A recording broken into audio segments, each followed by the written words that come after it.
Hello, everyone. Welcome to episode 91 of the Migtown podcast, your only weekly source of all the things that make you cringe.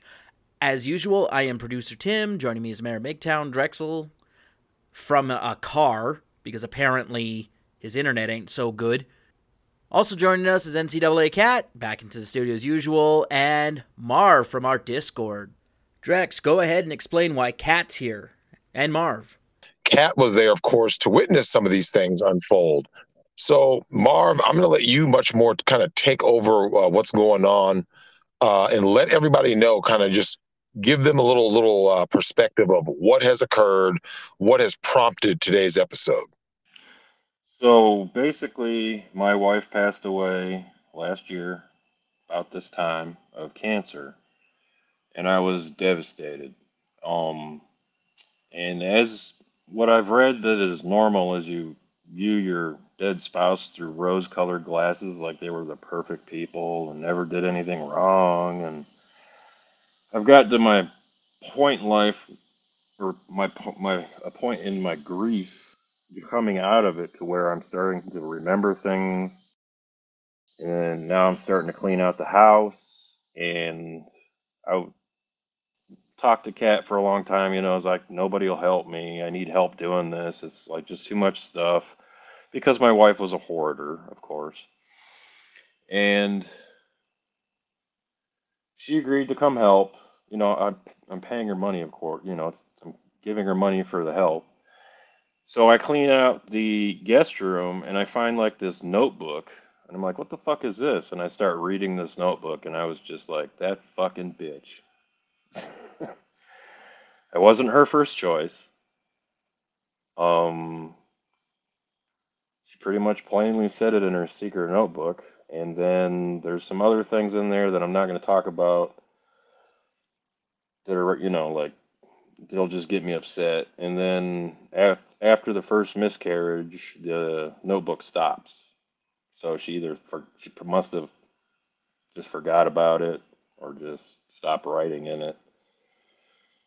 And then, Kat comes the first time, helps me clean out my master closet and my master bedroom and the bathroom. Master bathroom, sorry. And we pull out. There was like, what was it, like 25 black 33-gallon garbage bags. Yeah, it's a garbage bag, and there's like 50 donate bags. Right, and I did the math. It was 689 gallons worth of clothes, shoes, purses, makeup, and shit to be donated to charity. Jesus. So, because what had happened is, after the first miscarriage, she started collecting, and then we had 4 total miscarriages, and every time it just got worse and worse and worse. So there was literally parts of my house that I hadn't been in years because it was just full of her stuff. But now, with the help of Kat, my house is almost like my house again. Like, it's not full of just this dead woman shit. Well, and one of the things that you said last night, whenever me and you were talking kind of about the show and stuff, Mark, was it is a renovation is what we're doing. Yeah, like we're getting rid of stuff, but like it's literally a renovation in the sense of, you're like, it never felt like your house before, but now it does. Yes. Or starting to get there anyways. Yeah, because there was 2 areas that were supposed to be off limits, and that was the game room and the garage. But then she started filling the game room. And then when that was full, she started filling the garage. And eventually it was just like, I have this space on the side of the bed and then on that side of the bedroom and my sink, and that was it. Damn. And then the second... Marv, go ahead.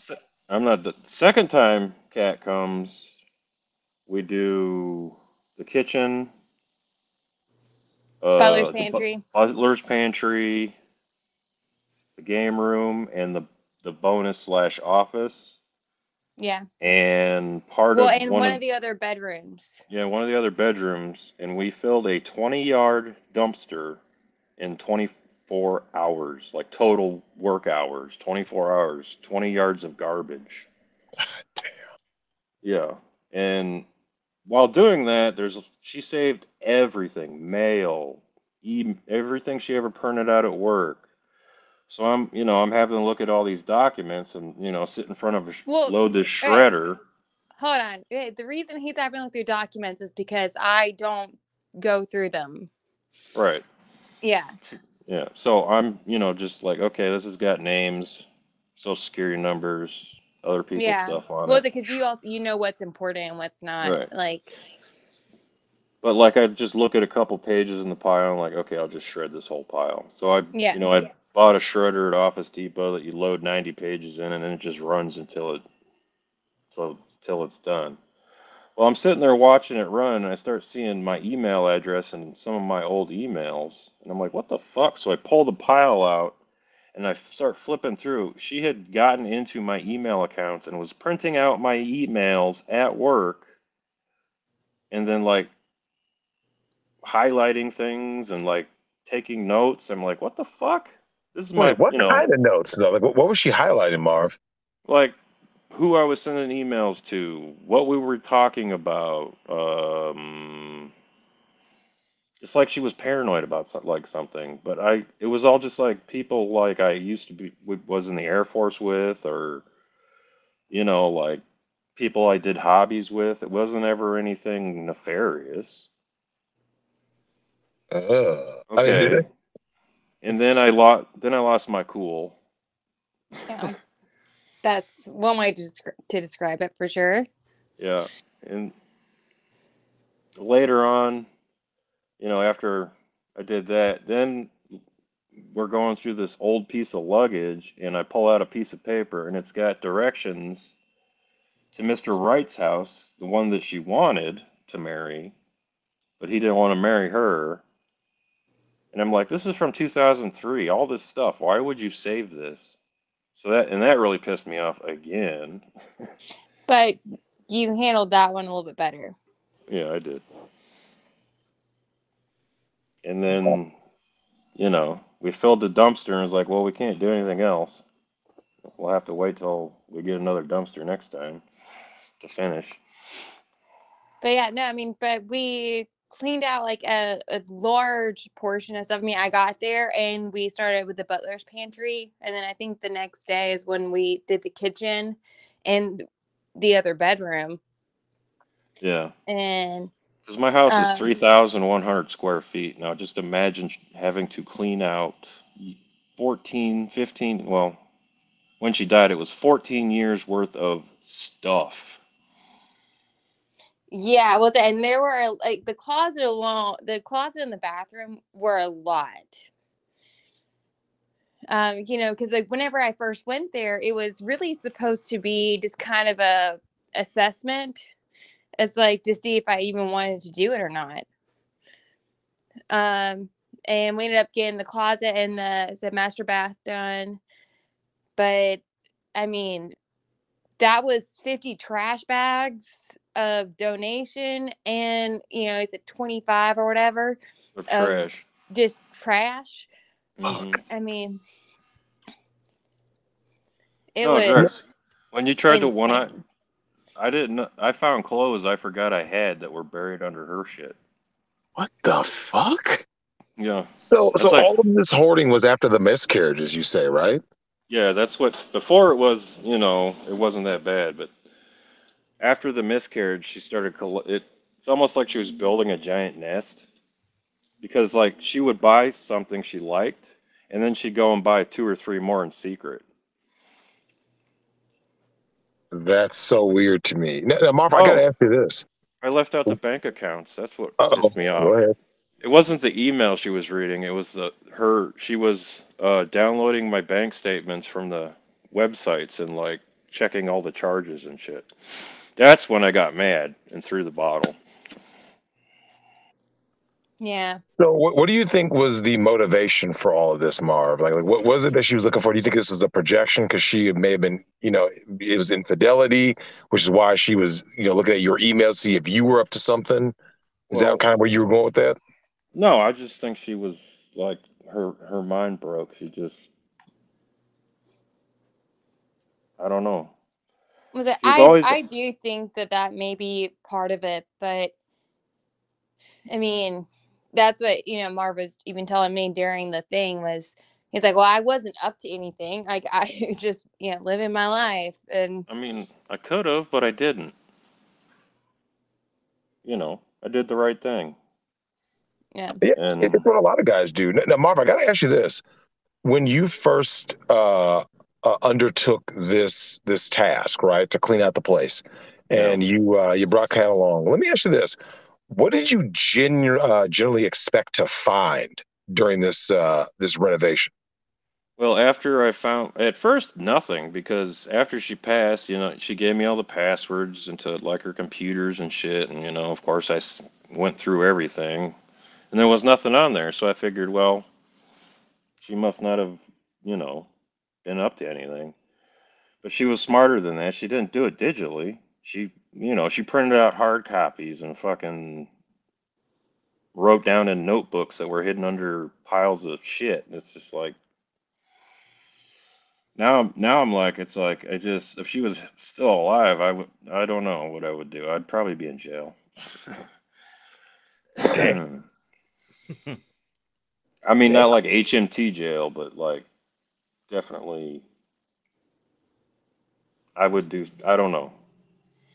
I'd either just get really drunk and go to jail, or I can't say because she's not here, so I can't. You know. Yeah. Now, Marv, here's a question for you. You're digging through this stuff. Kat's helping you. Did the secrets get more salacious based on how well hidden the items were? Um. I'm Not gonna go really. with no.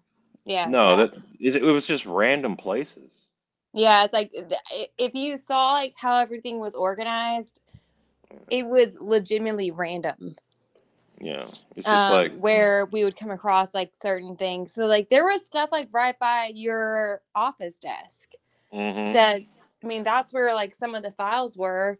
Um, but you said you found the other stuff before I'd gotten there, but it it wasn't like buried or even like necessarily tried to be hidden. It was just around. Random. Yeah. You just open a bag or open a file folder and there's some Yeah. shit, some of her work paperwork, and then there's like, why are my bank statements from fucking 2010 in here? Yeah, because all that was from like What the the office fuck? area, right? Like, Yeah, it's like I never went through your bank statements. Not till you died. It's like, because we both had our own accounts and then we had one joint account. It's like, I didn't go through your shit. Why are you going through my shit? yeah. No, and I will say the second time when you came across the bank statements, I feel like is when you were calmer uh going through it. Probably. It's when you just yelled, cat, cat across Yeah. the house to get me to because I was working in a different room. Well, yeah, the first time I stood up and I looked at the tempered glass desk and I was like, I need to put my fist through that fucking desk right now. But then I was like, no, that'll hurt. And then I saw a bottle of water sitting there and I just grabbed that water and just threw it at the wall as hard as I fucking could. And like, Kat's like, don't, she's like, don't fucking do that. And I'm like, oh. So I figured, you know, I'm going to stop throwing things randomly. Yeah, I appreciated it. I really wanted to put my fist through that fucking tempered glass disc, though. I was so fucking mad. Well, do you think it's So, Kat's presence that kind of neutered that impulse, Marv? Oh, Like, yeah. I would have burned the fucking house down. I was that mad. I would have just well, got my is this the dogs. invasion of privacy that caused you to get so mad? Like, what is it in particular that made you just like your blood boil? You know what I mean? She's at work. She got into my email. And see, because we had this thing where, like, if one of us got killed or sick, we had these sealed envelopes with passwords and shit. Hmm. Well, I still have her sealed envelope. I never opened it. But apparently, the first thing she did was open hers and go to work and go through all my email accounts and fucking bank accounts and like just start printing shit at fucking work where anybody could like walk by the printer and see it getting printed out. It's like that wouldn't piss you off enough to like, Yeah, that's well. It's funny you say that, Marv. One of the reasons that I talked to Kat about this. One of the reasons I stepped away from relationships is because I was always getting accused of infidelity, which I did not engage in, and I yeah, didn't like that feeling of someone like, you know me, Marv. I've always talked about this. I don't have a lock on my phone, right? yeah, I'm an open book. I don't like the fact that I'm an open book, and yet the other side claims they're an open book. Like I don't go through. I've never gone through a woman's phone, never gone through her note. I just don't. It's just not who I am, right? But they have no problem going through your shit. You see what I'm saying? Like, who is this person? It's like it'll be like a coworker, a yeah. friend. Like there's no, like I said, there's nothing nefarious, but in their mind it is. And then you start going, okay, so what are you up to though? You know what I mean? Yeah. She used like I just used to leave my phone around, and she's like, "Can I look on your phone?" I said, "I don't give a shit." The And she'd be like, fuck? "Yeah," and she'd be like, "These memes are disturbing." I'm like, "Yeah, I know. That's why I like them." Do you think all of this was just a measure of control, Marv? Like she just always wanted like more and more control. I think so. The more I think back, now that like the rose-colored glasses I call them, where you only see like good things, you Hmm. know, like it's almost like the blue pill, red pill thing. Now that those lenses have been fucking shattered, I just think back and it's like she was very controlling. Like she would like I'd fucking like brush my teeth and put the brush on the charger and like I'd clean my sink and I'd rearrange things and then like I'd go back and it'd be all back where it was originally and I'm like, what the fuck? And I totally was ignoring all that type of shit. Yeah, you kind of like But shrugged it off. yeah, because it was just like, okay, whatever. Because Well, I I mean, mean, you poor obviously Miss. also ignored like her side of the sink because like that was a dumpster fire. Well, it literally was a dumpster.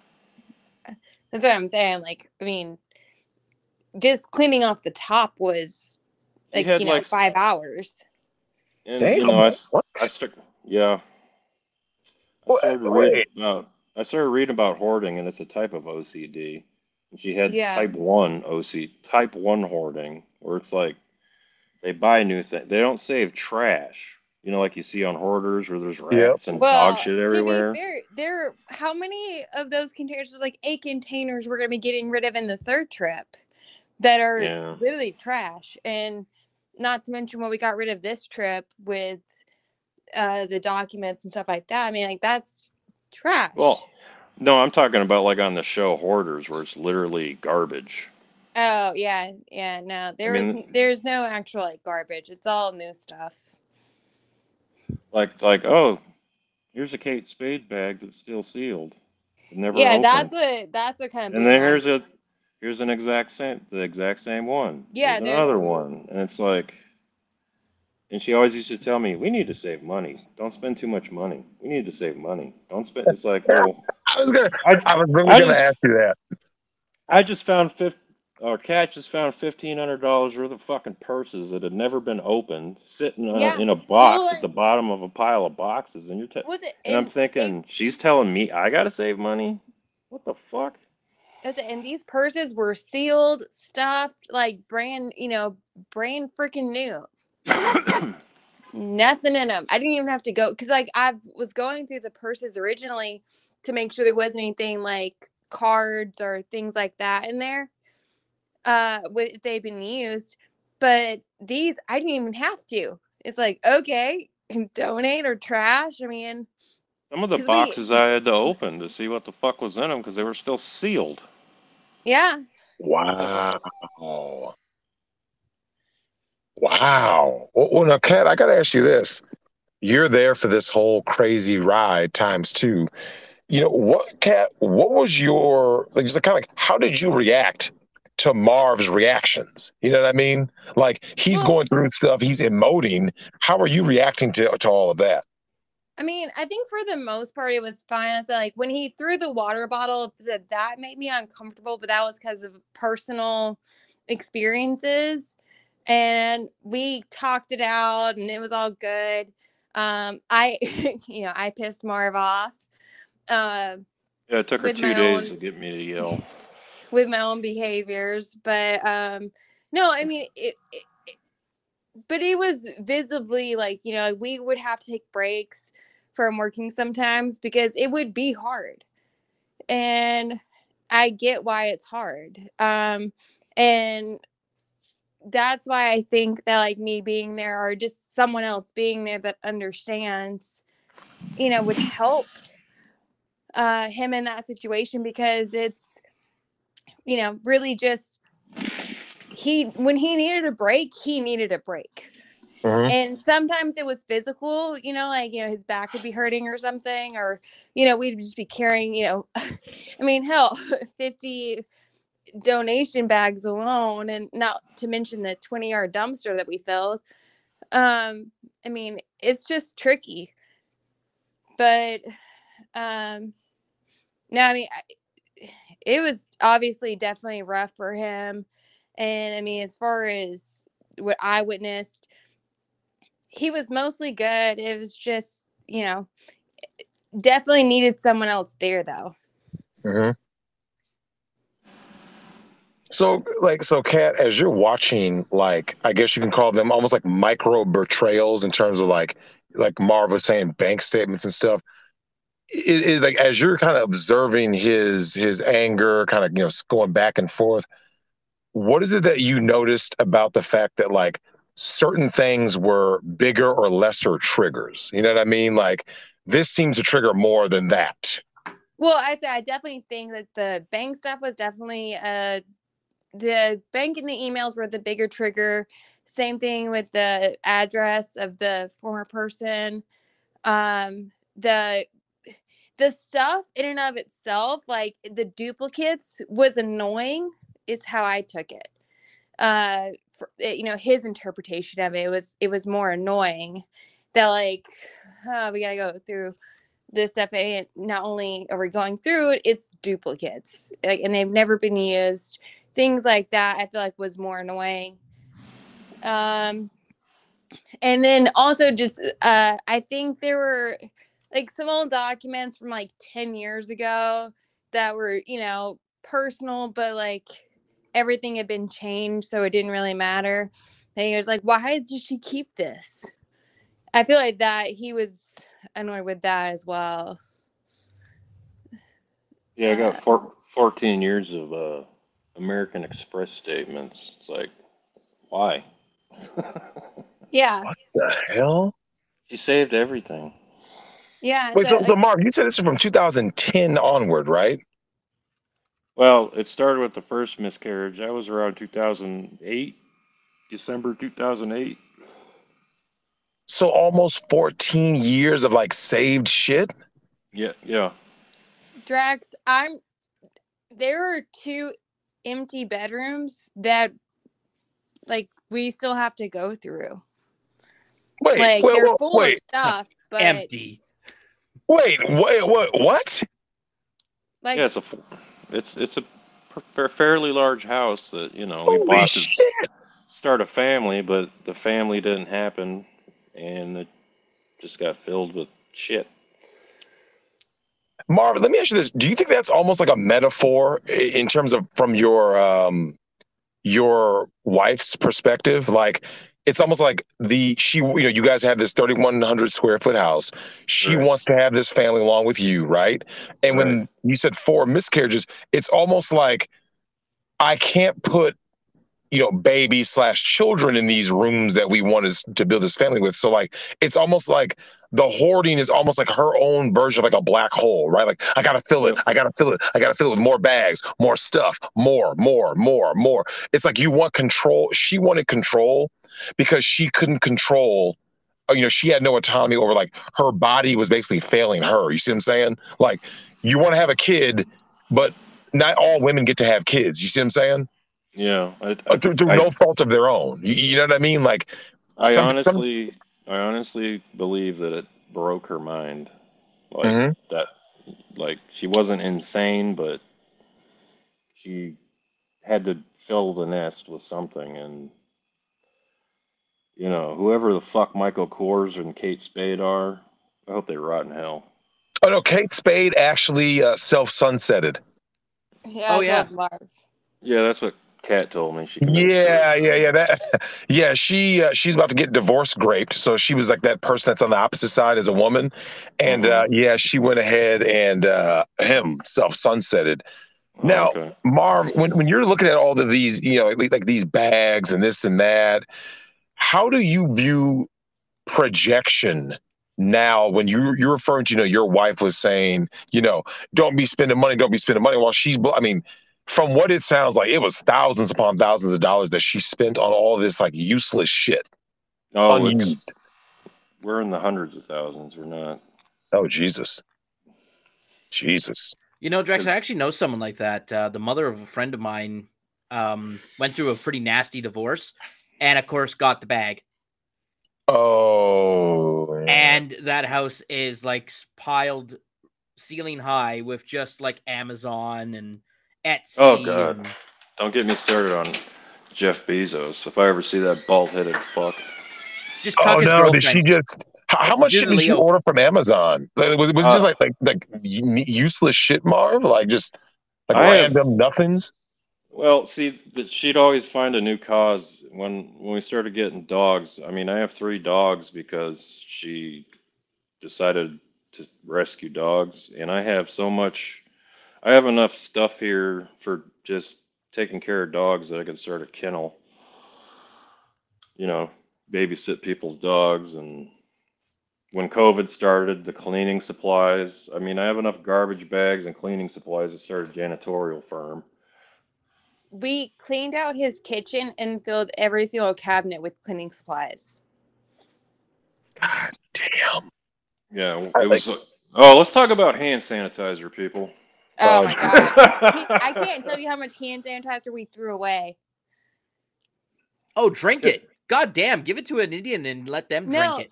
was it we threw away so many boxes by the end of it because like at first we were gonna try to donate it, but after we found so many, it was like let's just get rid of it. Like it's especially after we had the dumpster. I mean, Cat, just Well, if and you the drove out to donation like an people. Indian casino and just put the box on the corner, you would have made a whole reservation's entire year. With hand well, sanitizer? Marv, I'm not kidding. We drink that stuff. That's disgusting. Yes, it is. uh, but no, but there was a lot of cleaning supplies, definitely a lot of hand sanitizer for sure. Um, Like just I'll never have to buy toilet paper and no paper paper towels towels. or I mean, same thing if you think garbage about it. bags again. Yeah, said because like at one point I actually was worried about us running out of garbage bags, and you're like, no, there's a whole thing of them. I just laughed. A crate of garbage bags. No, it was during the first visit though. Like I was a little bit worried that like, oh, we'll run out. And he was like, no. No. And he's like, you haven't like you checked out this room, but like because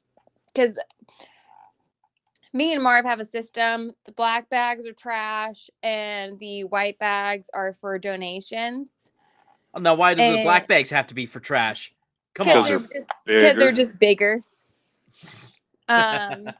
And so that's our system, and it's also a easy visual of like, okay, these are those. Like the said we filled his entire living room. Yeah, it was 53 bags, 600 or it was something. There were 13-gallon kitchen trash bags, and there was 689 gallons total. Yeah, Now, I mean, Marv, I got a question for you. All right. If you moved any one of her things or perhaps tried to throw something out, did she notice right away? No. No? No. Did you ever actually try or? Yeah, I did all the time. Okay. Because Well, the person I know, his mother, like if you move one thing, she'll come downstairs and just like look at the boxes and realize that you moved something, and then just start yelling. No, she wasn't like that because she had like triplicate of everything. Okay. yes, I know. I said the amount of stuff. I said if we'd been smarter, we'd have taken pictures of like the bathroom counter alone. Just I the mean, master closet took almost 2 days. yeah, it did take 2 days. I couldn't walk in there literally when we started, and I was like, "It's not. I can't move in here. There's too much Yeah, shit." I was pretty much working by myself. That's right. She was locked in my closet. Yeah, no, but I was, but no, but I was pretty much working by myself though, just because I mean there really wasn't room for you until the near the end when we Yeah. got the last day there was, some room for you to like stand in there and like help me with a couple of things, but Yeah. And I found a bunch of money in there too. What was it, like two oh hundred yeah, something you dollars? did. Oh, is that what you Well, gave to Andrew? no, You no, just no, no. That that's just a backdoor way of giving attorneys money for doing things that are illegal. Now, Marv, you were talking earlier about like, it's almost like your own version of like a red pill rage when you're seeing some of these kind of like truths exposed.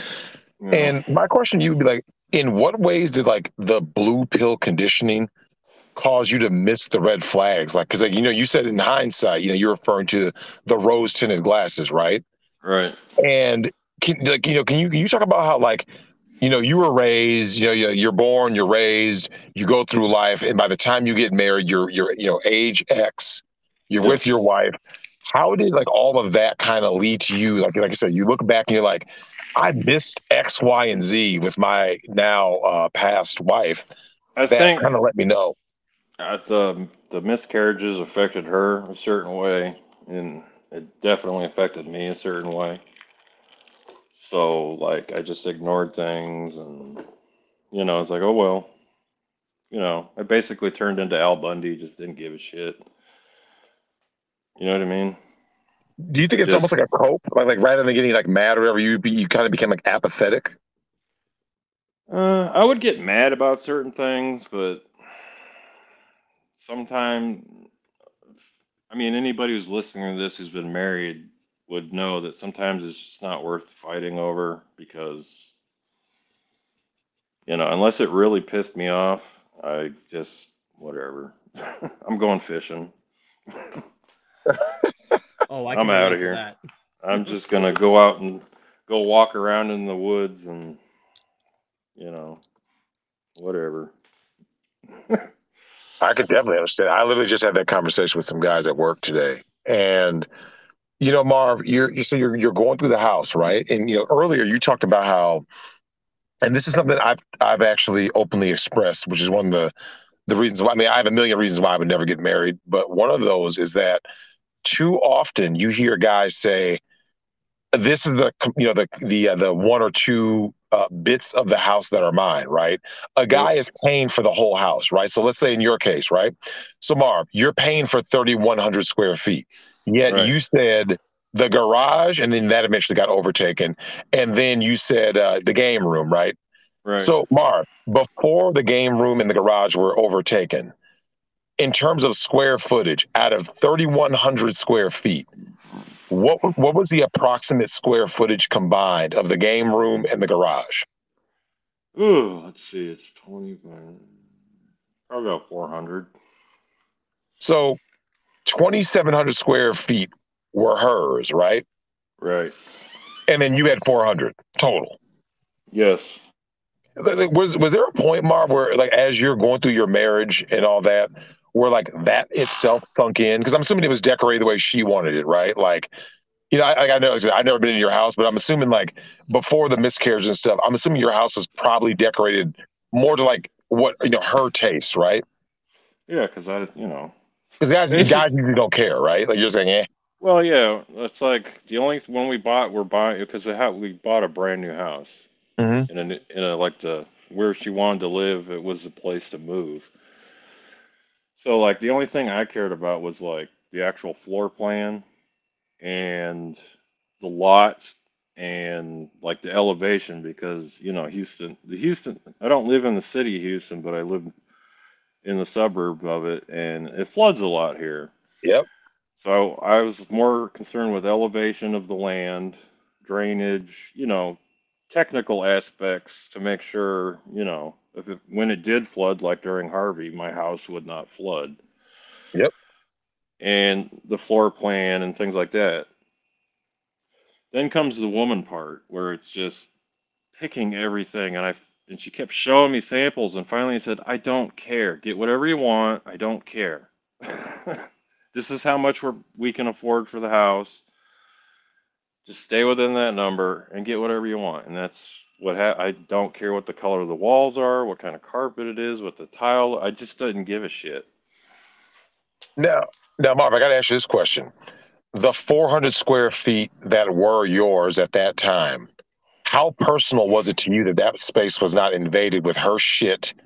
Whether it be, emotional in terms of like, her, kind of like invading your space, and then like the physical, right? Of her like putting stuff in your space. Like, what did that 400 square feet mean to you? Well, it was like I used to play the shit out of PS3 and PS4, but when the shoe stack got too high that I couldn't see the fucking even turn on the TV from the chairs anymore, I was like, then I couldn't see the TV anymore, and I'm like, okay. And then I was really happy when the Seahawks fucking destroyed the Broncos in the Super Bowl, because I hate Yep. Peyton Manning. Everybody hates that Super Bowl, but I have it on DVD because I just like watching him, the Legion of Boom kick his ass. Yep. And I was happy that the Seahawks won, and all of a sudden there's all this Seahawks shit in my house. I said, I'm not a Seahawks fan. I just like the fact that Peyton Manning got his ass handed to him by a really good defense. But Mm-hmm. Cat can tell you, I mean, there's like Seahawks shit everywhere. What the fuck? Like, hold on, Mom, I gotta ask you. Actually, you know what? Let me ask Kat.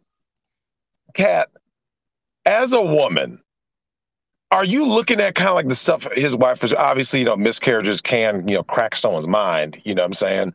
But Yeah. is there a part of you that's looking at this as a woman? Like, it's almost like it's painting a picture in your head of not only who this woman was, but what Marv was going through. Like you said, Marv was not a Seahawks fan, and yet Seahawks paraphernalia shit everywhere, right? Like just Yeah, no, I memorabilia. was Like, so confused. I even asked him, I was like, are you a Seahawks fan? Because there were like flags and stuff everywhere in the upstairs area. And I was like, confused as, whenever he's like, no, I'm not. I'm like, oh, like, Well, I mean, see, it was, the thing is my wife, like, if I was happy that something happened, or if I really, like, I liked something, like when I was stationed in Japan, there's this Japanese children's character called Domo, and he's like this little monster, and all he does is go around and go Domo, and I thought it was always, when it was on TV, I always thought it was funny because that's all he would do.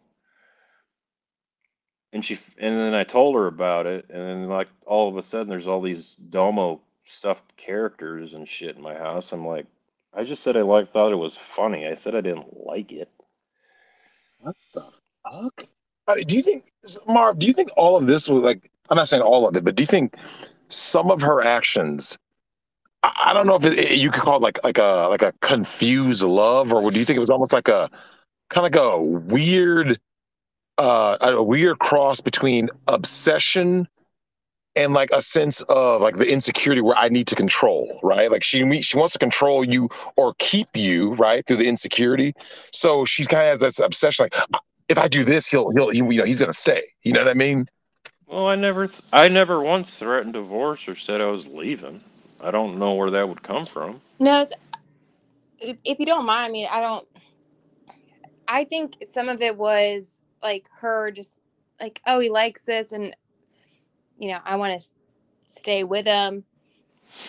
That's kind of how I view it. Is like she may have been trying to like buy her way in, like through like the gifts and stuff, but no, I mean, like, because there was constantly all that stuff around, like randomly. It just seems so bizarre to me because it's like, so here's the thing. I'm trying to imagine this through Marv's perspective, right? Like Okay, so Marv, I'm assuming that like um almost like when I hear about cases of abuse, right? Someone, when you get to like, let's say like the end game of abuse, right? And you're looking at it, you're like, how the hell did you get this far? Like, how is the person punching you in the face, throwing you down the stairs, and kicking you when you're down? And then someone goes, it didn't start that way. Marv, is that how hoarding is, right? We're like, it's like Yeah. a little at a time, a little at a time, but like it's almost like, like when do you notice this as the man? Like, damn, this is kind of a bit of stuff, babe. And then it becomes like, hey, this is a whole room of stuff, babe. Hey, we only got half a house left. Is that kind of how it happens? Yeah. And then eventually I just like, I was to the point where, I mean, it's almost, I don't know how, I was at the point where it's like, this is enough. We got to get rid of this shit. And, we were kept discussing it. She kept putting it off, putting it off. And then she got sick. And then, well, cancer finally revealed itself because, and then, I just, everything else was on the back burner once that happened. So, Marv, when she gets forced to face her own mortality, did that make any of the, you were talking earlier about like, passwords and all that. Did that make her treat you and the house differently? Oh, she treated me like shit. She gave up. Oh, shit. Like, Damn.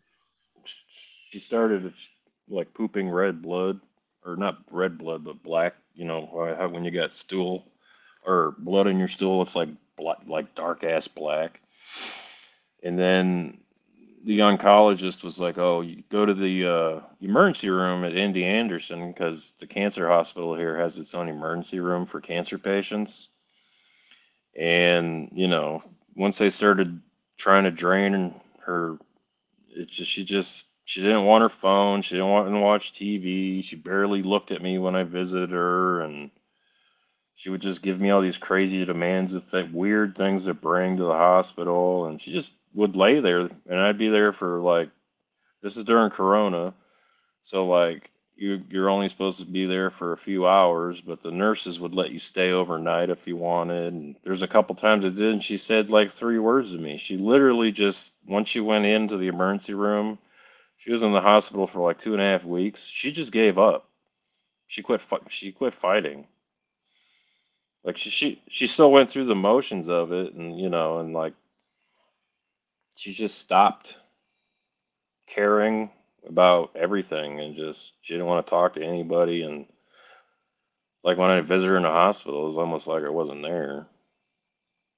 But she still would want to go to her appointments, and she literally just gave up. You know, Wow. yeah, So, like you said, this is happening over the pandemic, right? So it's locked down. I'm assuming, there's not yeah, that many people in the hospital and all that. no, So, Marv, you're going to the hospital. Like, kind of like walk us through. Like it's like you said, okay, if she only says like 3 words to you, right? yeah. Then like, how are you passing the time while you're visiting her? I'm just sitting there staring. I'm not doing But, anything because, but like, I'd be are you like, saying something that she's like unresponsive, or are you kind of how does that work? I'd be like, you want to watch TV? No. Okay. Do you want to play cards? No. Do you want, is there anything do you want to go, because she's supposed to get up and walk Hmm. to help loosen the stuff they were sucking out of her? No. It's like, well, what do you want to do? I just want to lay here. Oh, And I would just sit there for like 2, 3 hours, and she's like, oh, you can leave now. I'm like, okay. what? And I would just leave. She just So gave then, like up. you like repeat it like ad nauseum. Like you come back the next day and it's kind of like the same Yeah. same basic thing. Yeah. She just wanted clean underwear and um, lotion. So I got to ask this though, Marv, because like my best friend when I was growing up, my best friend's dad passed of cancer. It was in his lymph nodes and then spread. And I do remember like he went through like that anger phase, like yeah, and then like that apathy phase where he's like I just don't care. Yeah. Um, But as you're seeing this though, right? And obviously, you're not going through it. You're there with the person trying to help. When it comes to like the treatment, do you feel that it's like they're treating you in a manner that like you said, like because you're there to help, you know what I mean? Like you love the Yeah. person, you're there to help them, and yet it's almost like they're mad at you for helping. Did you ever get that sense? Well, it's like she didn't want me around. But she still wanted to like I'm not gonna say I don't like we use the word use you, but like utilize you to do something like get me this or get me that. But there was like no thanks, right? No, she called the nurse. It's like I was just sitting there. I was just like a piece of furniture there. It's like she didn't want any kind of reminder of her, her life going away. Fuck. And then Wow.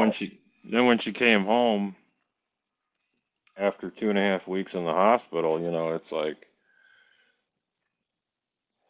I made sure we got all the equipment we needed, the chairs, and um, I started taking to all her appointments and stuff, and it was just like she was more responsive and shit then.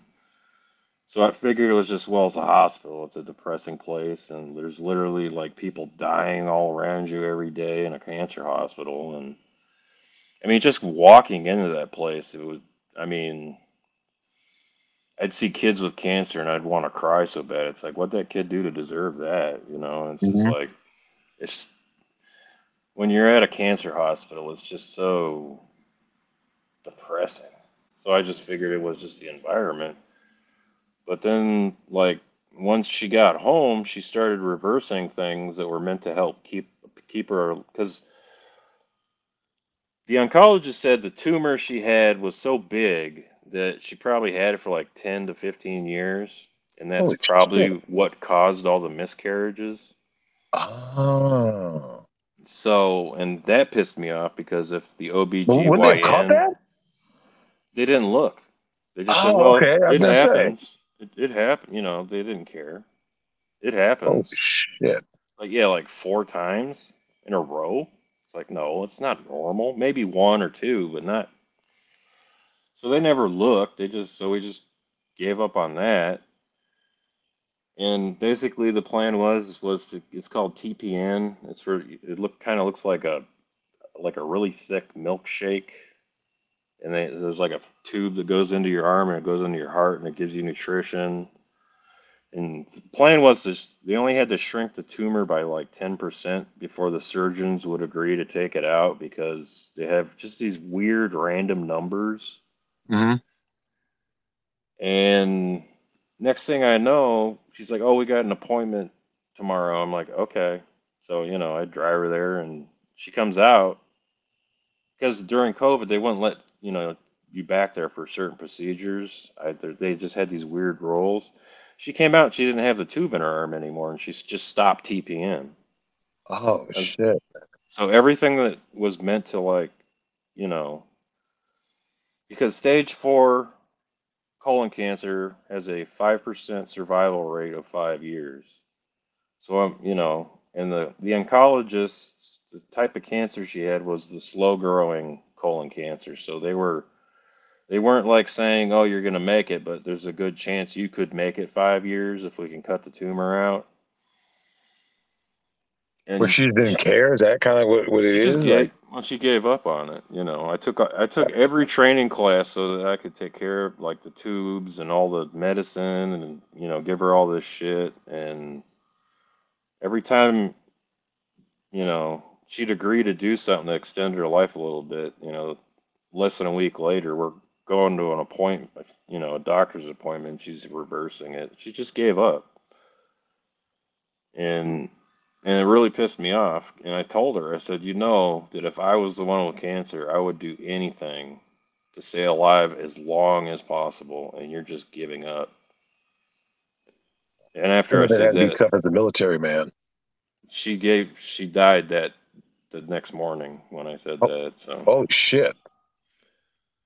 And, Damn. and th- that started a whole nother saga with I won't say the county, but the sheriff's department. But, um, Yeah, I mean, the last place we went together was to her hairdresser, and she got her hair done. I was like, well, I thought you were getting it like you're getting it like cut real short because with the chemo your hair would fall out. She's like, no, I want to look good at my funeral. Like, okay. I thought she was just making a morbid joke because me and my morbid jokes. So I just figured Yeah. I was just like, oh, that's funny. No, she fucking meant it. She wanted to Oh, look good at her funeral. holy shit. Now I gotta ask Kat this. So, Kat, as you're witnessing all this, does this shatter any of your ideas about marriage, or was this kind of like par for the course? Like do you see anything that as Marv is going through this, discussing it? How did you view all this? I mean, I think I just kind of view it mostly like it could be like any marriage where, you know, maybe people aren't compatible, maybe something, obviously there were things because she's obviously like, keeping her ex boyfriend's information and things like that, which is weird. Um, printing off his emails, weird. But I mean, I don't know that it does anything as far as my views for marriage. It's just more of You didn't like it when I shredded that copy of the marriage license in front of you. I don't remember that, but okay. Yeah, you made a I'll take face. your You're word like, for it. you made a face. You're like, what you did? I mean, Well, yeah, but sorry, go on. Kat. So here's the thing. The reason why I asked that is for this reason. You're in my Discord, Marv's in my Discord. We've talked about this before, where what ends up happening is we're in this social media fake facade of society, right? Where someone says, "Oh, Marv is so happy with his wife. Look at them. I've seen pictures. They look so happy." Blah blah blah blah blah. Right? And Mm-hmm. then yet it's like by you cleaning out his place, it is Well, literal and figurative, right? It's metaphorical in terms of like it's like you're almost like peeling back the curtain because remember, no one in that neighborhood, unless they go into Marv's house, would have seen all of this. So what ends up happening is you are able to peel the layer, like almost like you're able to peel the facade off of before his wife was stricken with cancer. I'm sure everybody around just thought like, oh, there's Marvin, his wife, not knowing about this Mister Right, not knowing about all of this other stuff that goes on, right? And so now you're witnessing it in like from the female perspective, you're kind of like Marv said, she gives up. There's all these other issues, the treatment, in terms of like, how she treated Marv, how she treated the staff. Like, is there any part of that as you look at it, like, almost like it encapsulates the whole of that relationship?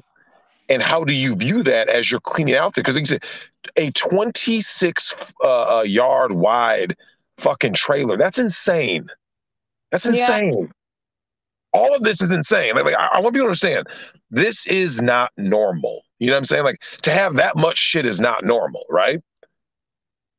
And yet it's almost like, although that part is not normal, I think that like the arc, let's call it Marv's marriage arc, I think is normal, right?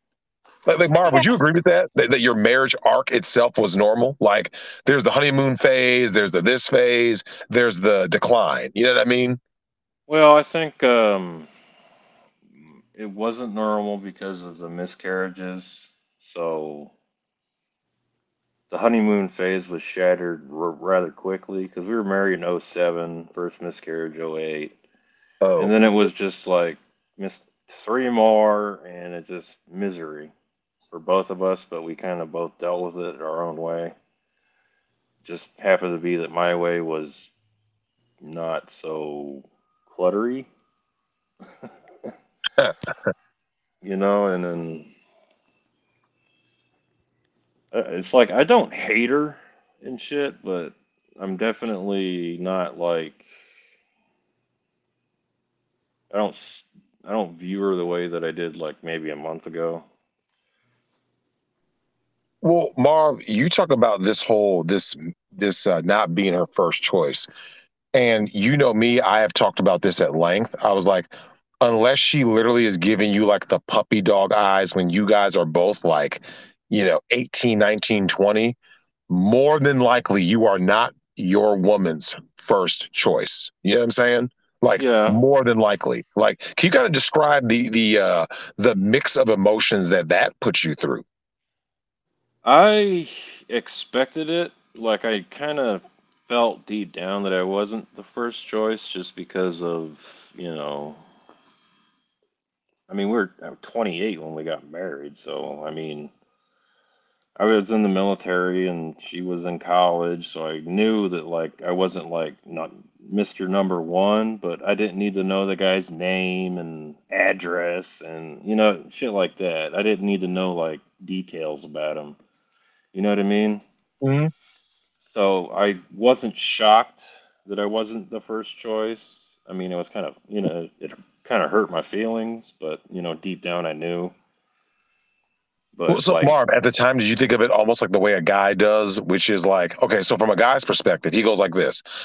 I always had feelings for Susie, right? Whoever Susie was, right? Like you really, loved her or yeah, whatever. It doesn't work out.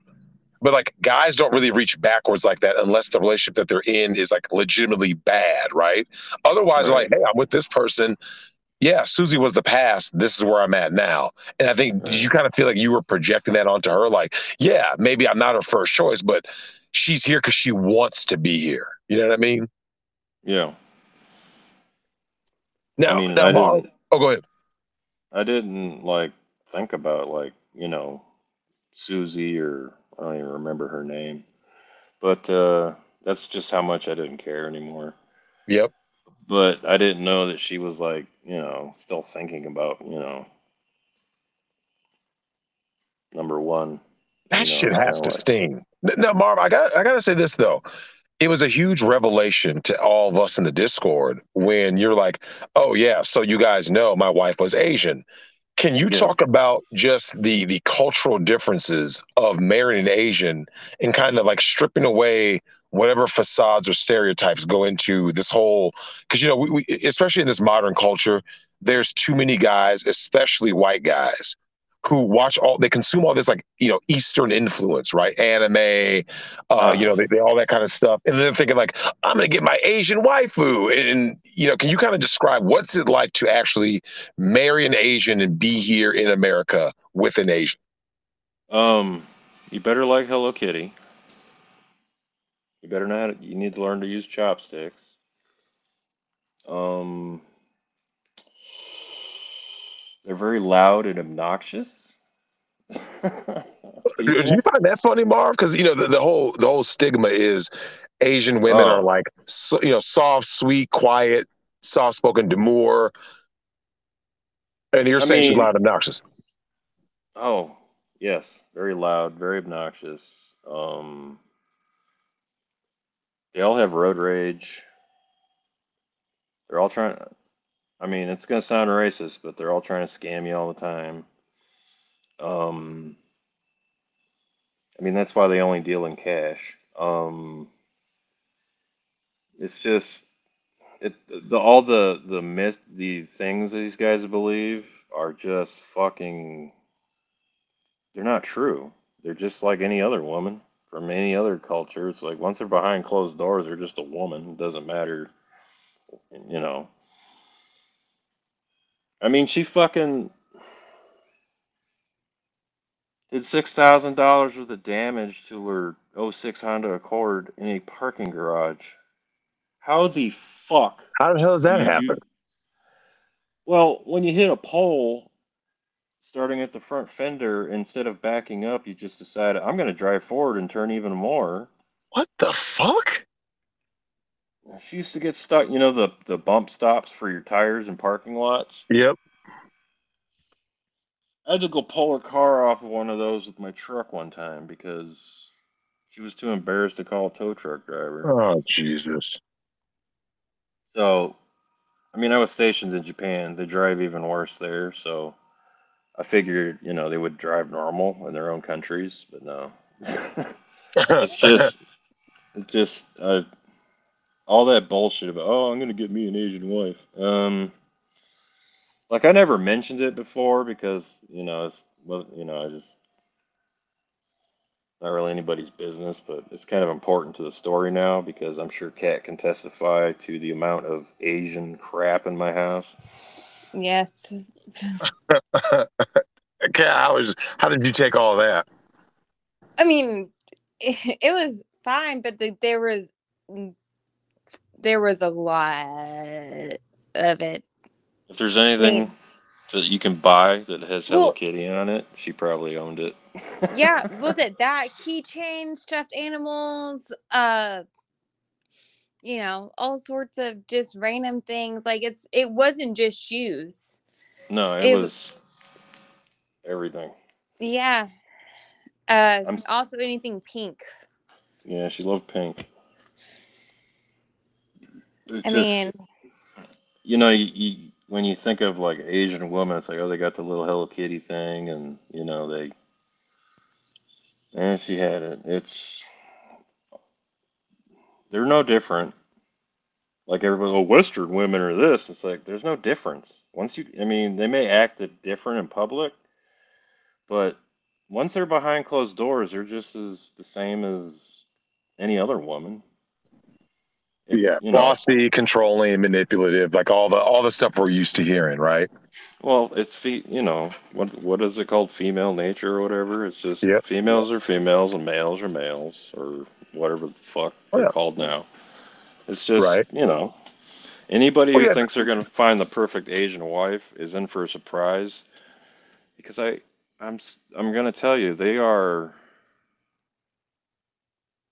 They could make movies about Asian wives married to white dudes that would be a rom-com, but a man watches it, it's actually a horror movie. God damn. Shit. Now, Marv, I gotta ask you this. Can you describe, because like this is especially for the guys out there, obviously the white guys, because they're the ones that simp the hardest for yellow fever. Marv, can you describe your wife's behavior during like the dating phase, so before marriage and then after marriage? Like, what was the biggest shock to you from pre-marriage versus post-marriage? The amount of American food they will eat before, and then after the ring goes on, it's like, if I ever see a piece of beef that's boiled again, I will lose my shit and just start killing people. Because I'm so sick of rice and fucking noodles and fucking. So wait, hold on. So did she do the chameleon move where she was cool with everything you did before marriage, right? Oh, Marv, I love hamburgers, and everything was cool, right? Right. And then what happens? Okay, so kind of walk us through that, right? You're Well, I'm thinking like, you got this.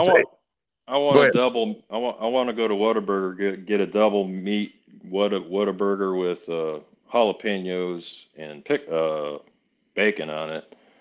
Oh, okay. Well, after you get that, we got to go to this new restaurant. And then I'm like, why?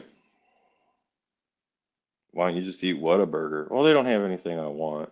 It's like, Wait, well, is this before or after the marriage? this is after. Well, no, I'm saying what happened before. Like walk us through the before. So before you guys are married, and you wanted to go to Whataburger, what was her response then? Oh, I love Whataburger. Oh, Marv! God damn it! God damn it, Marv! So let me get this straight. Now here's the thing, Marv. Now you know how guys are, right? Right. Like I've talked to women about this. One of the reasons why guys who are like actually red pill, one of the main reasons why they won't sign that contract is because they're like this.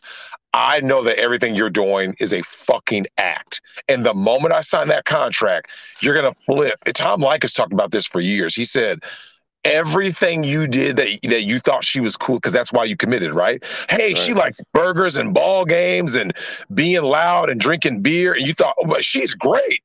And then you sign that contract, right? You have the ring on. And then she's like, oh, no, I wasn't cool with any of that. You're like, wait, what? Yep. So what other things did she do before you guys were married during the dating phase or engagement phase that let you know, hey, this is the one? The sex was incredible. And then it turned into some sushi bullshit where it just lays there. Oh no, the dead fish. Yeah. No, Marv. No, that would never happen. I'm so shocked. I'm so shocked. I mean, And so that throat game was on point until July 26, 2007, and then it never happened again. I don't know what happened on that Jesus Christ. Now, day. hold Fuck! on now, Kat, I got to ask you this question. Okay. You're around a bunch of guys, and as guys who are actually real red pill guys, not fakes. They always talk about how much women front, and then they get married, and you guys get on bullshit. Now, Kat, what can you say about this? Right? You're hearing guys say she's this way before marriage, and then after you put the ring on it, she's that way. What can you say about that? I mean, that sounds about right. I mean, that's it's, you know, women want to be, if they want marriage or they want whatever, then yeah, like they can fake it for a little Take it till bit. they make it. Yeah. So now, Kat, I got to ask you the obvious question. If this is a universal truth, like this is guys all over everywhere, right? It doesn't matter where they're from. I have heard from guys literally all over the globe that have said that they come with the same conclusion. Now, if we can all agree that this is a universal truth, right? That women are one way before you put a ring on, and then after you put the ring on, poof, she flips. Now, I got to ask you the obvious question. Then why should a guy get married?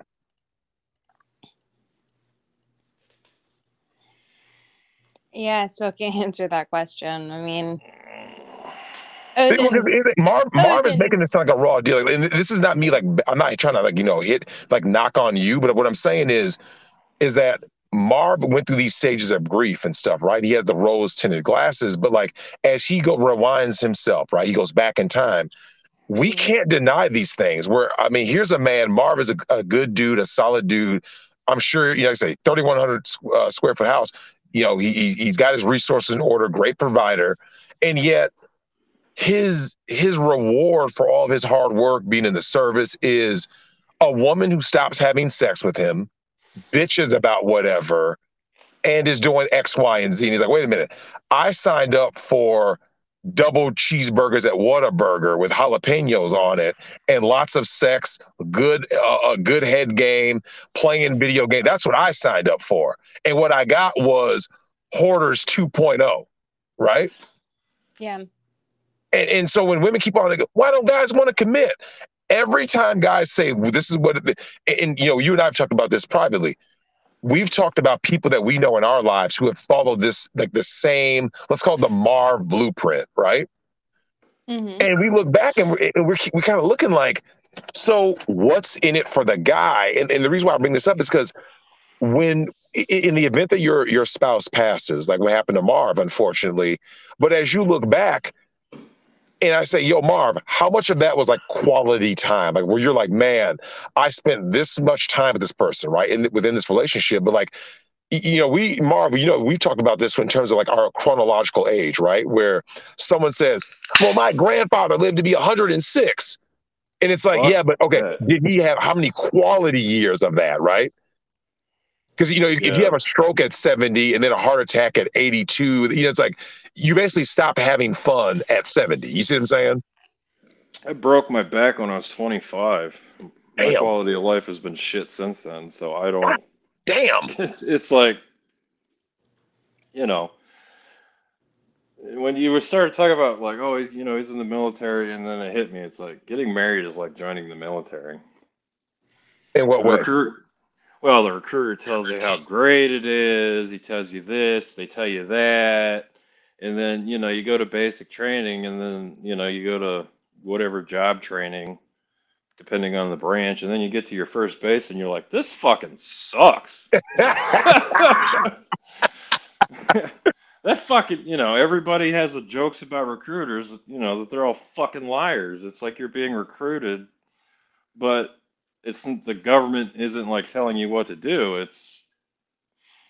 some random woman that you just happen to stick your dick in and put a ring on. That now she's telling you what to do, but she also has the full might of the United States government behind her. So it is Ooh. exactly like joining the military. Ooh. I mean, let me ask you this, Marv. Are guys in the service, do they all feel that this, like marriage and military service is analogous to one another? No, that just came to my mind when you were talking about like how I joined the military, and it's like I joined the military. It's like they every I took the ASFAB. I scored high, and all four branches are trying to get me to join. This is right after 2001. It's literally like November 2001, and yeah, I fell for the lie. I get it, and Huh. it's just the shit they would lie to you, and they would tell you how much the other recruiter from the other branch was lying, and how much greater it is, and you can do this, you can do that. They would tell you anything that you wanted to hear, anything that like piqued your interest. They'll fucking tell you, Damn. and So, what Marv, do they you think that it was like their version of grifting? Almost like, okay, so I'm trying to get into the mind of a recruiter, right? Like I'm pretending like I'm a used car salesman. Did you get yeah, that sensation where it was like this? What they were basically selling you on was that like it's gonna get better. Like you sacrifice here for something better later. And when did you realize, oh no, it doesn't get better? the first probably when I left, because like I got lucky because like I got the job. I signed up for two jobs because at the time they were desperate for people. This was like right after 9/11. So the enlistment bonuses were huge. They would like if you scored high enough on the ASFAB, you could like pick a job, and if you failed like a hard job, and if you failed out of that training, you could pick your second training. So I wanted to do TAC P, which is like kind of like Air Force Special Forces, but I fucked my knee up in the training, so I couldn't finish. So I went to the machining welding school after that, and that was guaranteed. I had it in writing in the contract. I made sure of that. And like I did the training, which sucked because Lackland Air Force Base is in San Antonio. It was hot as fuck, which I was used to, but it's still basic training. And then I went to Aberdeen Proving Grounds, Maryland, which is like the asshole of the Army. It's just a bunch of rusty shit. Yeah. But I got lucky in my first base because I got sent to Kadena Air Base, which is in Okinawa, Japan. And I loved it there. I was there for 2 years, but I broke my back, and they're like, "Oh, we're gonna have to send you stateside." And then they sent me to Edwards Air Force Base, which is a shithole in the middle of the desert.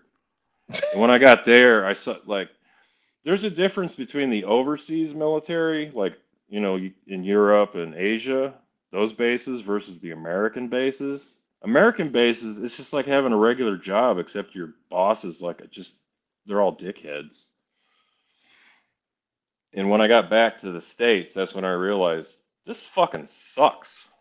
Ooh, you know, because I'm ooh. not, it's like, ugh. But that's why it hit me. It's like recruiters lied about, everything. And it was just all to get you to like their version of putting the ring on, which is, go to MEPS and sign the contract. Well, it's all a manipulation tactic because, like, so Marv, did you like what was the range of emotions that you went through, like looking back now that they, because like you said, metaphorically, they're kind of the same. Like, so what, like, as you went deeper down the rabbit hole, right? So cleaning out your wife's stuff is one thing. Being in the marriage was another thing. Being in the military was another thing. Like, but they're all kind of the same.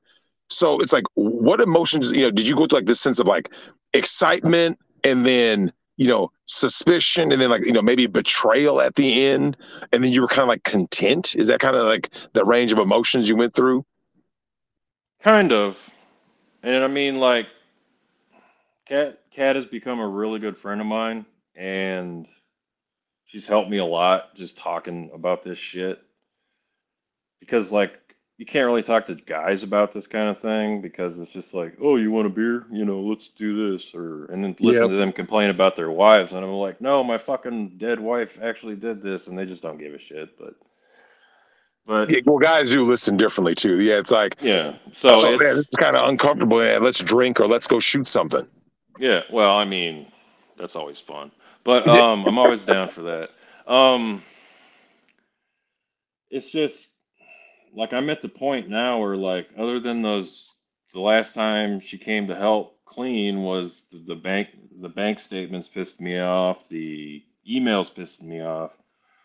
But I'm at the point now where I can look at her stuff like and just like trash. Yeah, well, Before it's like I was gonna say, is that the period that you're at now? That you're at this point now where it's almost like you're like disconnected from it, right? Like you don't have any emotional outbursts. It's just kind of like, hey, it was what it was. This was the time that happened. This is what these were the revelations, and it is yeah. what it is. Is that kind of how you feel now? Yeah, I'm at the end of the movie, I guess you could say. I mean, Yep. unless there's something that's, like really gonna trigger me in these last couple spaces.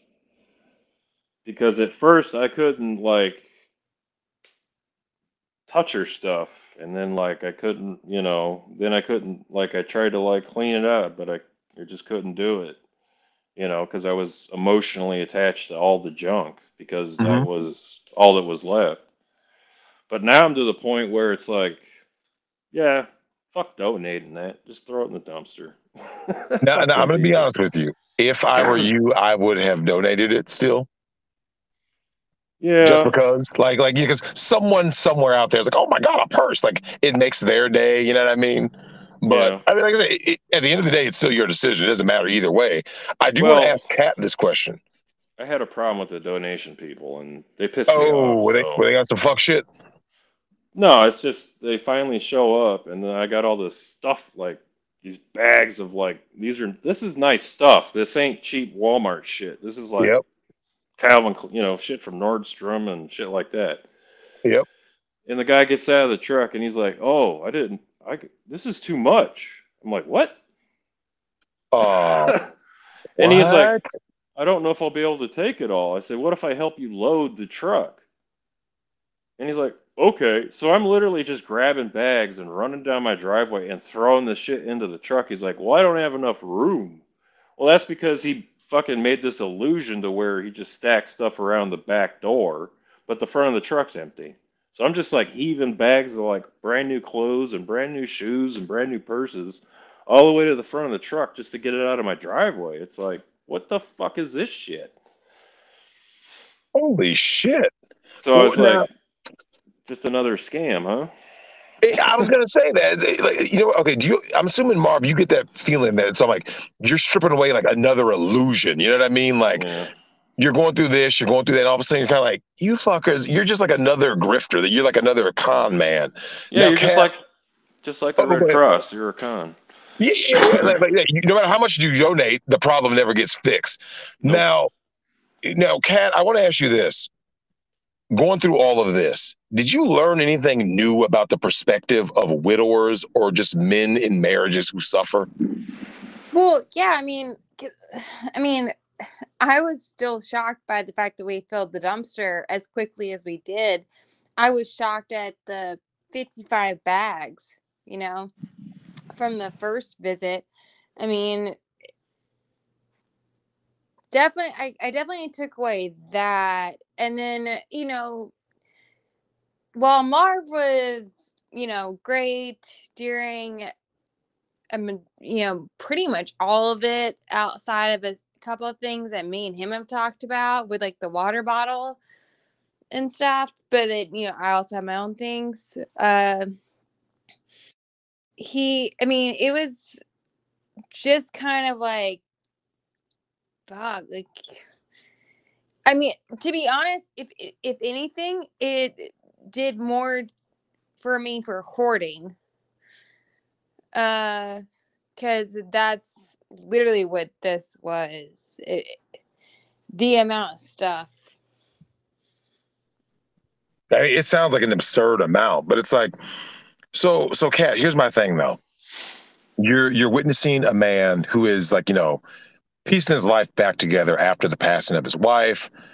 And you're kind of like peeling back the different layers of this marriage to kind of see what's exposed, like all the the good, the bad, the ugly. But like as you hear Marv kind of, obviously I'm sure you guys have had discussions, right? Like about his wife, about like, how marriage was before and then now after. But like, do you get like this sense where, how, I've always talked about how, a lot of guys have confessed to me how much they suffer in marriages, right? They suffer in silence, basically, right? Because like, I mean, this, there's no outlet for men, right? Like, there's nowhere a man can, he's going to, like, if Marv said any of this on like any kind of public discourse, he gets ridiculed and shamed, right? Oh, you weak man, ha. They laugh at guys for expressing anything. Like I remember when Marv first joined the server, Marv was like, Drex, a lot of these other discords say that they're like free speech and want you to just be yourself, but then they expose themselves as some fucking cucks, right? And I told Marv, I was like, Marv, I don't give a fuck. I don't give a fuck if you fuck goblins. If you want to talk about your dead ex-wife, you will always have that space here because that's just the kind of guy I am. Nick is the same way. Like you have an open floor, like talk away, right? And now you're seeing what guys are going through. Like how do you view that? Like, does it make you like more compassionate? Like, holy shit, like guys are really fucking, biting the bullet in these marriages or whatever. Well, so of course it makes me more compassionate, and at the very least makes me more compassionate toward Marv because of he's the one telling me the stories, and when we go through a different room, there might be a different memory there that will come across. But yeah, it makes me compassionate. But I personally, I like to think I was already compassionate in general. But definitely makes me compassionate toward Marv. Well, she could see the not just the physical pain, of having a fucked up back, but like the emotional pain of seeing all this. And just she commented on a few times, Well, yeah, almost like probably telling you to, do you need a break, like mental break yeah. or something, because Marv, I'm assuming that like you're going through all this, right? And I'm sure that like, I guess maybe in your world, was Kat the first person that you, in terms of physically, right? Physically there, who was like, I hate to say it, but like a positive um confidant. Whereas, let's face it, you've got neighbors, right? You've got family members. Have they been good to you after your No, wife's passing? Like how have no. they treated you versus how Kat has treated you? Well, my family is very broken. Um, I've told you before, my mother was diagnosed with borderline personality disorder. So she didn't show up for the funeral, but she showed up for the Christmas after and just went to Louisiana and Oklahoma to go gambling. Jesus. Both my brothers, they couldn't make it because they got to work. There's one of them's like 23 and the other one's like 3 years younger, but he doesn't make that much money. And like I didn't expect them to be there, but they sent cards and flowers and shit. And my neighbors, they haven't spoken except for the neighborhood Karen that doesn't like the dumpster. They barely, I could probably 3 words to me the whole time. Like I can literally be standing in my garage with the garage door open, just standing there, and like they used to wave at me. Now it's like I don't exist. I'm just that because I still have access to my wife's Facebook and their group, and one of them was convinced that I murdered my wife. Oh shit! There's a Podcast Hitman style. I told you about Right? that, Drek. Yeah. Fuck, man. Well, Marv, let me ask you this. It's your choice if you want to get into it, but like, was there any people that thought maybe there was foul play? the blank blank county sheriff's department thought so, but Oh the shit! blank but the blank blank fire department didn't think so. So Because I the fire I'll simp for firefighters all day, but cops, you know how I feel about cops. Oh yeah. Nick talked about that last night because I'm sure you've seen or heard of that video where the 3 Arkansas police officers went to town on my man, right? They whooped his ass Rodney King style. Oh yeah, and Yeah. I told people, I said, in the state of Texas, you could have legally shot them cops because they're committing an aggravated felony, Yep. and you could have shot and killed them and been perfectly fine. It's perfectly legal to do that. People have shot cops in the state of Texas and Yeah. been never not charged because they were committing crimes. Well, And every Marv. one of them fucking cops needs to be hung by their neck until they are dead. Yeah. Well, But Marv, I let me ask say you that about all cops. this. Well, let me ask you this though, Marv. When you are going through like the phases, right? Of grieving and all that. You talk about how people are treating you, right? Whether it be the blank blank county sheriff's office, blah blah blah, right? Yeah. How does that make you feel where you're going through all of these emotions, yet there's this cloud of suspicion around you? Well, you know me, I like to fuck with people, so I Hmm. do a little bit of that. I just ignore them because, you know, you know, don't come to my garage asking for any help with anything or fucking tools or anything because it ain't happening. Hmm. Um, if I see you guys in a fist fight, I ain't calling the cops. I'll let you kill each other. I don't give a fuck. You Hmm. catch you on my property, I'm gonna shoot you. Um, just stay the fuck away from me. I mean, this fucking woman from down the street, one of the neighborhood Karens, the woman who started the rumor about me murdering my wife, by the way, Fuck. came to my door last night complaining about the dumpster in my driveway. She wanted to know what was in it, What? how much was in it, how long it was going to be here. Um, yeah, she's like, "Well, I want to see what's in it. What's in it? Why has it been here so long? What are you guys doing?" And I just said, I might just pay for it to sit there for another week. Now And that she begs got the question: if you she have a got Karen, she got uh, mad, and then I told her, I said, hell, I might rent two and put them in front of your house on either side of your driveway in the road for a week. I mean, it's none of your business. yeah, just because. Yeah. Now, Kat, let me ask you this: I know how neighborhood Karens are. I've dealt with them. I did a show with Andrew where we saw one Hall of Fame Terrell Owens dealing with a fucking Karen. How did these Karens treat you? Because I know women and you know women, and they don't act too kindly with attractive women around. Let's put it that way. Well, no, that was a thing. Marv told me about this last night after I'd already gotten home, and these this woman did not address me or us while I was there. And I was like, but we were being respectful of, like, the time of dumping, like, we weren't doing it too late at night, we weren't doing it too early, you know, things like that. But then I'm like, the fact that she came up to me yesterday actually, like, genuinely made me mad. But no, like, she didn't interact with me at all. Like, she had nothing to do with me. Nobody, I mean, people walk by and it's not like it doesn't exist. I don't think Kat noticed. I notice it because people walk their dogs or Oh yeah, shit, I but didn't notice anybody. yeah, they just keep walking by. They don't even acknowledge my existence.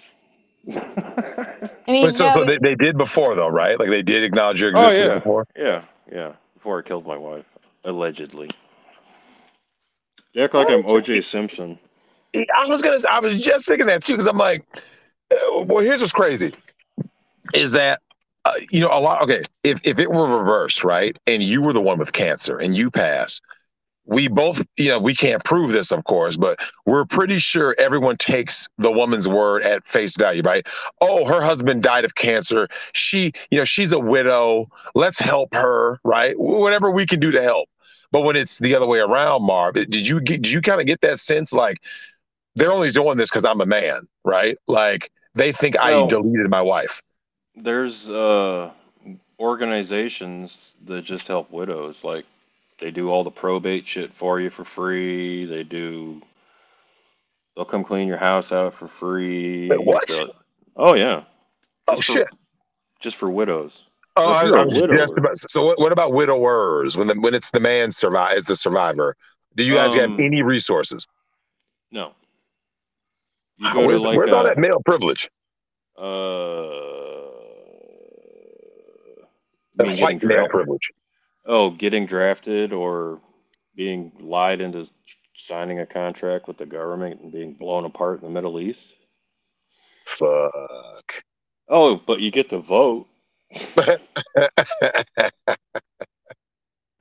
Well, I just think the whole situation of what you went through is so wild I because it's was like you're I was looking unearthing all of this shit. I was looking for my white male privilege card when I was sitting in the county sheriff's office in a fucking room with my attorney, not saying anything. Wow. It's like, So where's that they card automatically at? assume that you had something to do. They implicated you, right? Well, I mean, yeah. I mean, those. What happened was I dial 911, and when you dial 911, I don't know how it is everywhere else, but here they ask you, do you need fire, medical, or police? I said, I need medical. She said, "Oh, okay. Let me." And then they automatically transfer you to the medical slash fire people. And I said, "My wife has like a shallow breathing, low pulse. She has stage 4 cancer. I think she's dying.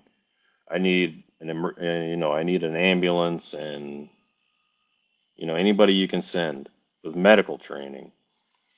So I'm sitting there monitoring her and like lightly pushing on her chest every time she breathes to help her breathe more.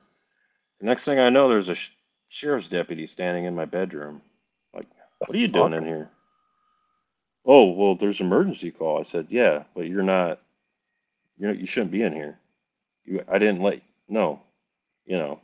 My instant reaction is, hey, fuck you, get the fuck out of my house. Yeah, because all cops are bad. I'm tired of people with this narrative that not all Yeah. cops. No, cops are bad. I don't know And why this is hard for people to understand. he's like, oh, why aren't you doing CPR? I was like, well, because she's still breathing and still has a heartbeat, dumbass. Why would I do CPR on somebody who has a pulse and is breathing? You fucking retarded. I didn't say, are you fucking retarded, but I said she still has a pulse and she's still breathing. It's just shallow and slow. How long did it But take for them to respond? Like how long did it take for them to even get there? the fuck, like, she was still breathing and she had a shallow breathing, a slow, like a low pulse. She was doing the death rattle, the gargling thing. Mm-hmm. So I was like, I called 911. I put my dogs in their crates because I didn't want my dogs getting stepped on or attacking weird people. You know what I mean?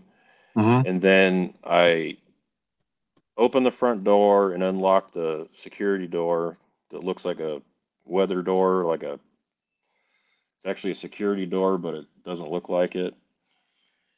So this sheriff's deputy just decides he's going to walk into my house. That pissed me off. My wife is dying. I'm upset about that. There's a cop in my house. I don't know where the fuck he was, but he got there within a minute of me unlocking the door, maybe. Damn. And then like half the fire battalion shows up, like 2 EMT trucks, and I got like 9 firefighters in my bedroom, and my dogs are going ape shit, and they're hooking up machines to her and all that, and the fire marshal shows up, and another sheriff's deputy shows up who I think he was at Dunkin' Donuts or Shipley's Donuts at the time because that motherfucker must have weighed 400 pounds. Oh shit. I didn't know they made body armor that big, but or belts that big. And he's like sweating and breathing heavy. It's like whatever. But they're so interested in like why I have so much morphine in my house, and it's like well because my wife has stage 4 cancer and she can't nothing gets past her large intestine. She's in intense pain all the time. And So they they're already know that. Like they know the Yeah, answer. they know that, and I Yep. keep answering the same questions Yep. like over and over again, and then it dawns on me, wait a minute, I was upset. My wife is probably dying, but I can't be there because these fucking pigs want to play games. So I just say, okay, you ask me any more fucking questions, we're gonna have a problem. Talk to my attorney. So they just get back in their cars and sit in front of my house until the fucking hearse literally pulls away with my wife's body in it, God damn. and then they leave. Oh, but they took all the morphine, all her medications, her medical records. Um, I didn't even know they did this. They just did it. So I So call you're my saying they're pro. not there to serve and protect? Fuck no, they're there to find people and fuck you over. It doesn't matter the That's color right. of your skin. It Nope. doesn't matter. They want to know how many. They wanted to know if I had any guns in my house. I said it's none of your fucking business. But they already knew I have a license to carry, so whatever. I was like, you're not searching my house. Get the fuck out of it. You Yep. know. No probable cause. So So Marv, does the passing of your wife, obviously, you had your own preconceived notions about law enforcement. How has this shaped your view of them and your community? Because, like I said, you make it sound like they're looking at you with suspicious eyes.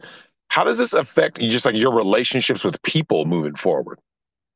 uh I wasn't that good with people to begin with. So I don't care if you're a so-called good cop, you're a bad cop. If you wear a uniform, you're trash to me. I don't see you as a person. You're just some animal to be spit on. You're lower than dirt. Get the fuck away from me. You're just a government gangster. And, I might not be happy when you get shot. I don't care. What do you have to say to all the conservatives who, every night they go to bed and watch live PD and wish that cops could give them a fucking gangbang bukkake scene, right? Where they're doing blow bangs because they love cops so much. What do you think? What do you have to say about those people? I hope they choke on them fucking pig dicks. That's touching. Now, Kat, let me ask you this. From a woman's perspective, how do you feel about the fact that a man is being questioned and implicated in his wife's untimely or, timely passing? How do you feel about that? I mean, well, because I've talked to Marv and I kind of the situation. I mean, it made me really upset because the Marv I know isn't like that, and I mean, the whole Karen thing. I mean, just it's all just bullshit. Oh, and the neighborhood Karen's an Asian, by the way. Oh, it all makes sense, right? It all makes sense. This guy took one of ours, right? He Unreal. Marv, do you left have me any like long time. closing thoughts as you like think about how all of this went down? Any closing thoughts from you about the whole, you unraveled your wife's life, secret life, I guess you could say. Any closing thoughts, man? Um, I have. It is what it is. I mean, marriage is hard, and some are harder than others, and I will probably never do it again, most likely. Damn. Unless she's buying me a brand new Dodge Ram 2500 with a Cummins. Then I'll think Now, about Marv, I can't let you out of here without you giving a little airtime to these fake hoes and bots and Oh, sugar mama wannabes. on Instagram. What can you let everybody know what it's like to be a widower? You don't exist. Nobody wants anything to do with you. Um, you try to talk, you talk to a woman, they're like, "Oh, you're single?" No, yeah, I'm a widower. What's that? They either don't know what it means or they just disappear. Like these are like the real women. like they're either too dumb to know what the word means, or or they think it's like some kind of curse or something. The ones that usually tell you their sign think it's like a curse. I don't know if there's any correlation, but yeah, they either or don't know what it means, or they don't want anything to do with you. And I mean, you've seen what I do with the scammers on Instagram and Oh shit. God, those are great. I love, Can I see? so for those you don't know, Marv controls scammers like no one else, Can like I see your truly God state? tier. Can I see your state ID card? Yeah, sure. And it's like a front and back of a Target gift card. Well, do you Man, have any other Fox ain't cards? shit, man. I got a video card. Oh, can you send me a picture of that? No, I'm not taking my computer apart. Stupid And these fuckers. bitches ain't shit. And these Nigerians and whoever else is out here with these scams. And now, Yeah. Kat, I'll ask you this in closing for you. How did this whole scenario of cleaning up Marv's place, let's call it the renovation, how did this affect you as an outsider looking in? Well, I mean, I'm not gonna lie. I mean, it did, affect me emotionally in some ways. Because it's first off physically a lot. But secondly, like being around Marvin, knowing that this is sensitive stuff. I mean, but it was good. Like I think we both felt really good at the end of both of the 2 trips that I've had recently. And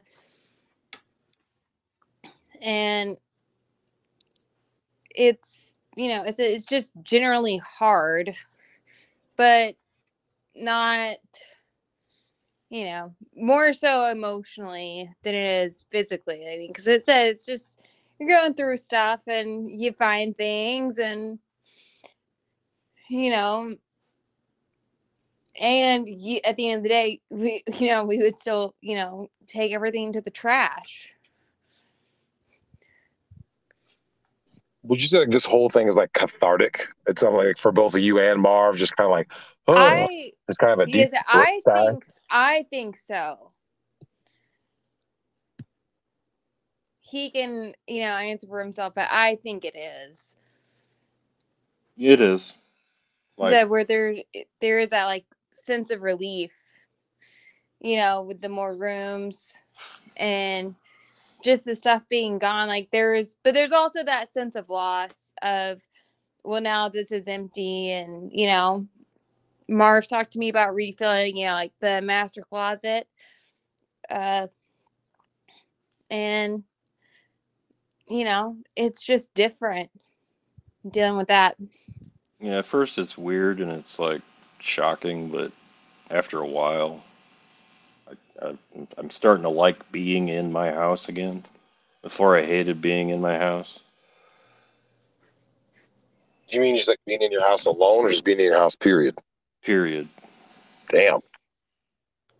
Because That I has to be a just weird feeling, right? Like, it's kind of it's kind of like have you ever been in a major sports stadium when it's empty yeah, and it just feels weird because yeah. there's yeah that's Because what it there's feels nothing going on. Like, it's not busy. that's yeah that's what it's like at first, but then you're like I can actually like move around and not trip over things and get pissed off because I can't find anything, and Well, also, like, you had access to like rooms that you hadn't used in a while. oh, years. Well, some of them rooms I haven't even opened the door. I didn't know it was in there. Oh, shit. It's just it is I think it's something that I needed, and Kat was willing to help me, and I was willing to pay her to do it, and it's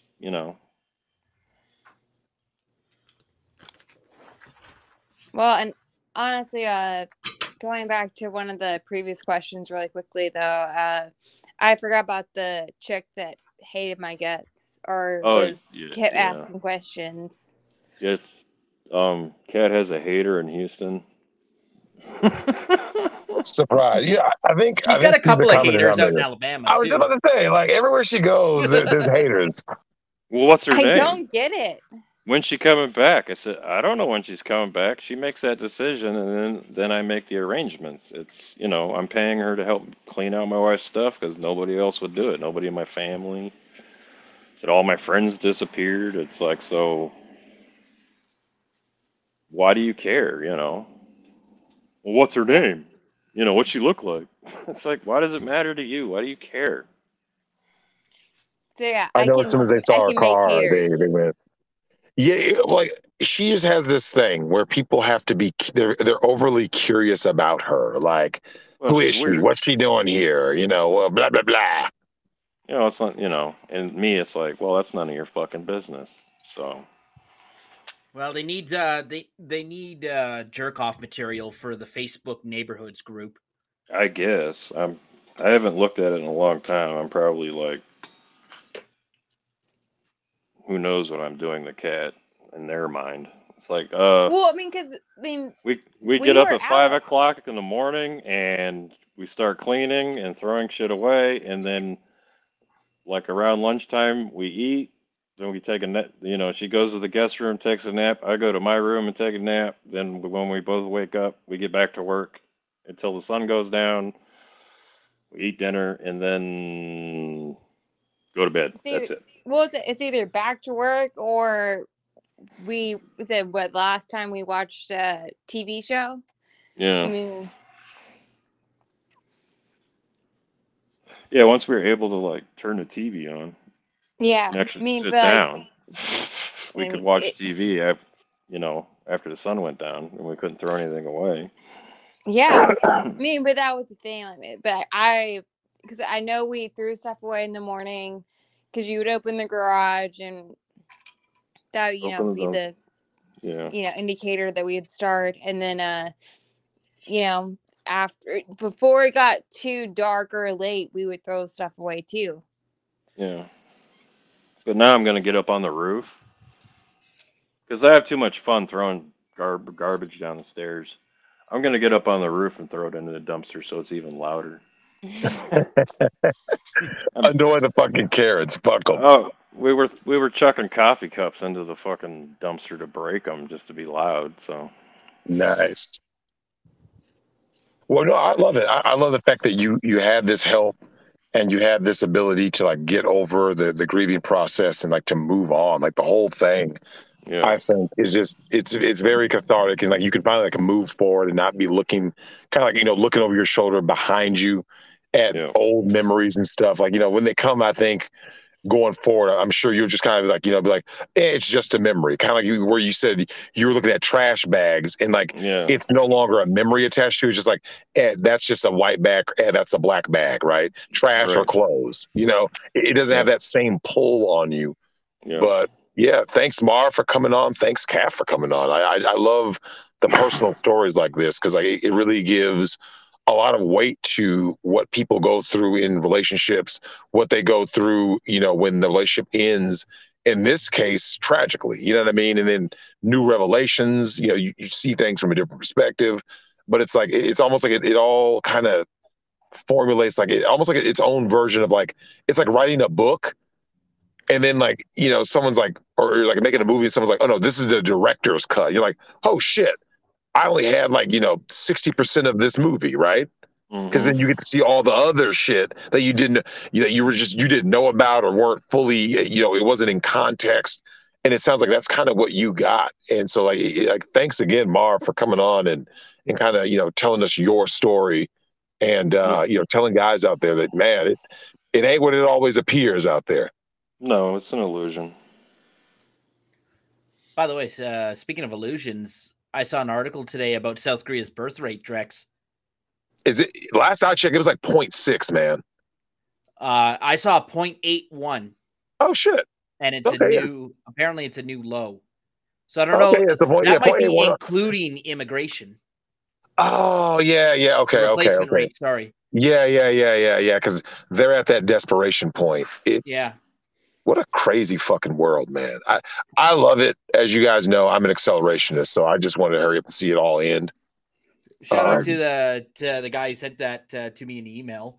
Also, shout out to Jay, who checks out our videos on Migtown.tv.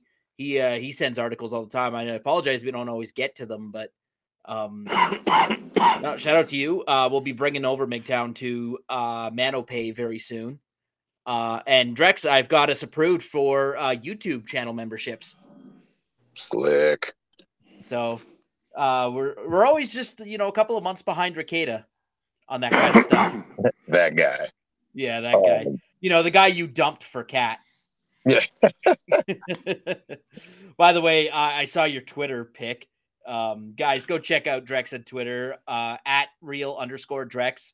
Check out his new profile picture. You'll love it. Oh yeah, it's definitely God tier. But yeah, it's great. I love hearing from people because I'm one of those guys where like articles are cool, right? A reaction video is cool, but there's just something different about hearing from someone who actually like their lived experience, whether it be Marv, whether it be Kat. A lived experience it hits different. You know what I mean? So that's why I love having people like this on, because it's like, God damn, like this, it makes it real as opposed to just reading some words on a page or getting a little snapshot of life from somebody. So like, yeah, thanks both of you guys for coming on, man. You're welcome. And of course, until next time, everyone, stay frosty. Stay toxic, Kings. Get that butt.